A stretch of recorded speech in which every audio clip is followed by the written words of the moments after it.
Hello साथीहरु, good morning and नमस्ते सबैजनालाई। सो आजको भिडियो चाहिँ न्यू डेमा नयाँ भिडियो चाहिँ के आउँदैछ भन्दाखेरि मैले चाहिँ लाइक अब परदेशको कुराहरू एक्सप्लेन गर्न जाँदैछु, मेरो दुःखको कुराहरू।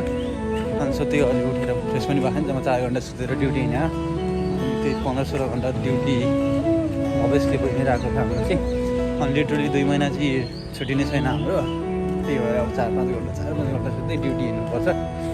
त्यो राति 12-1 बजी आएर कोठामा त्यसपछि सुत्दै 3-4 घन्टा सुत्दै अनि 7 बजेर उठेर हिँडेको। अनि म पनि राम्रोसँग फ्रेस चाहिँ भएको छैन, त्यो पनि अब यसो हिँड्ने अब ड्युटी जानै पर्छ जसरी हुन्छ। त्यही भएर अनि आज सबैजनालाई नयाँ हुनुहुन्छ च्यानल सब्सक्राइब गर्दै पुरानो चाहिँ बेल आइकन हेरेर सवालमा राखेर अनि सक्दो सेयर गरिदिनु होला यो भिडियो चाहिँ।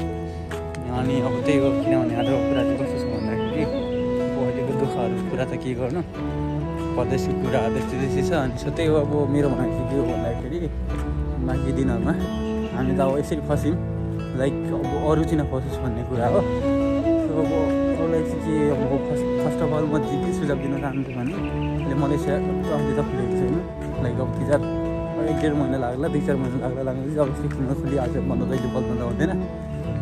अनि त्यही हो, किनभने अहिले त मलेसियाको स्यालेरी बढेको छ, बढ्नु चाहिँ 8 घन्टाको 1700 भने 1700 हो। कतिपय कम्पनीहरूमा छ, कतिपय कम्पनीमा चाहिँ धेरै नै मागे, धेरै कम्पनीहरूमा मागे छ स्यालेरी बढ्नु चाहिँ, कतिमा दिइरहेको छ, दिनु थालेर यो महिना मार्च जनवरी त होइन, मार्चदेखि दिन थालेको छ अरे,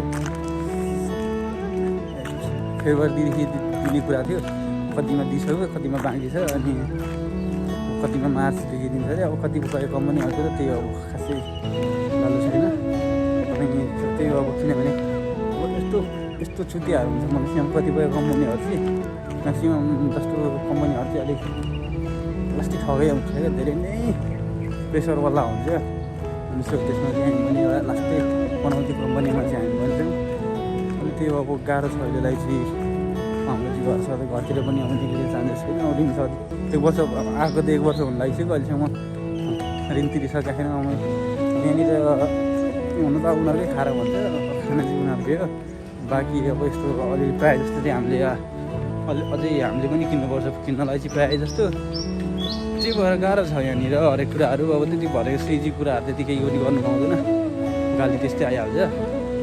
गालीको त कुरै नगर्दा भयो गालीको विषयमा चाहिँ। अनि त्यही हो, खानेकुराहरू पनि त्यस्तो छैन नि त, खानेकुराहरूमा पनि अलिकति के राम्रो आफूले खायो भने त्यस्तो गाली आइहाल्छ। उनीहरूले जस्तो दियो त्यस्तै हो, खानेकुराहरूमा त्यस्तै पुगेको भने खानेपर्छ, बाध्यता अब बाँच्नु पऱ्यो। उनीहरूको भनाइ मेरो भनाइ चाहिँ के हो भन्दाखेरि फर्स्टमा अब विदेश आउँदै हुनुहुन्छ जति पनि अब नेपालको बेरोजगारी अवस्था हेरेर अब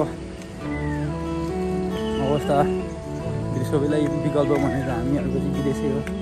सो त्यही भएर अनि विदेश आउँदा चाहिँ एकदम विचार गरेर जुनसुकै देश आउँदा होस्, मलेसिया मात्रै बाँकी जुनसुकै देश आउँदा पनि फर्स्ट अफ अल चाहिँ अब विदेश आइहाल्यो बेला भिसा लागिहाल्यो भनेर चाहिँ नअत्तालिकन फर्स्टमा कम्पनीको पुरानो मान्छे को छ नेपाली मान्छे फोन गरेर एकपल्ट बुझ्यो अरे, बुझेर चाहिँ त्यस पछाडि अब उसँग बुझ्यो यहाँ कम्पनीको फेसिलिटीहरू कस्तो छ, कम्पनीमा कति गर्न चल्छ, स्यालेरी कति छ, कस्तो दिन्छ पैसा।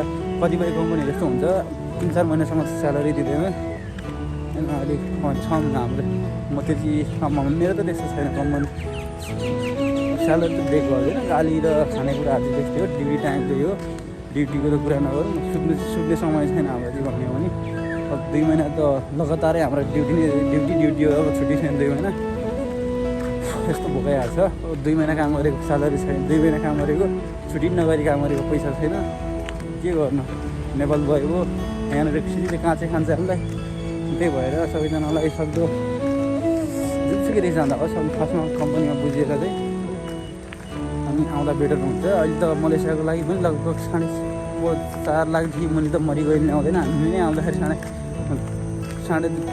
लाख त मजाले तिरेर हो। अब आउँदाखेरि लगभग 4.5 लाख जति त मजाले उस्तै पऱ्यो भने 5 लाख पनि हालिदिन्छ। उस्तै मान्छेलाई पऱ्यो भने 5 लाख त नर्मली हान्छ जस्तो लाग्छ। त्यो अब एकदमै बुझेर आउँदा बेटर हुन्छ। बाँकी अब फसिसकेपछि फेरि अब हुन्छ क्या एजेन्टहरूले कस्तो आफूसँग देखाउँदा भने सबै यस्तो टाइपको। अनि यहाँ जब विदेश छिरिन्छ अनि यहाँ आफूलाई अप्ठ्यारो परेको बेला अब कल गऱ्यो भने मरिगयो, फोन रिसिभ गर्दैन।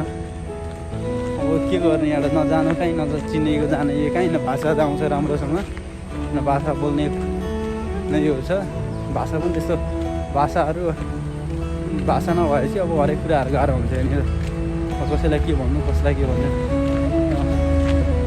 त्यही भएर यहाँनिर एकदमै गाह्रो छ गाइजहरू सो त्यस्तै हो बुझेर आउनु होला आगामी दिनहरू जति हामी त फस्यौँ अब अरू चाहिँ नफस्यौँ भन्ने कुरा हो त्यो अब अलिकति विचार गरेर मिलाएर हेरिदिनु होला सो त्यो अब मैले भिडियोमा अब हेरौँ अब भिडियो योभन्दा अगाडि जानु पनि सक्छ यहाँ इन हुनु पनि सक्छ मैले त्यो कुरा एक्सप्लेन गरेँ हो सबैजनाले अब भिडियो अन्तिमसम्म हेरेर साथ दिनु होला सेयर सब्सक्राइब गर्नु चाहिँ नभन्नु होला अब मैले मिल्यो भने अरू पनि भिडियो बनाउनेवाला छु अहिले बाँकी भएन भने सो यहीँ नै भिडियो इन हुनेवाला छ गाइस सर मेरो भयो भने अरू प्लस गरिहाल्छु नि यहाँ समय मिल्यो भने समय त कहाँ मिल्नु मोबाइल त छोएको देख्यो भने काट्छ सिधै त्यो गाइस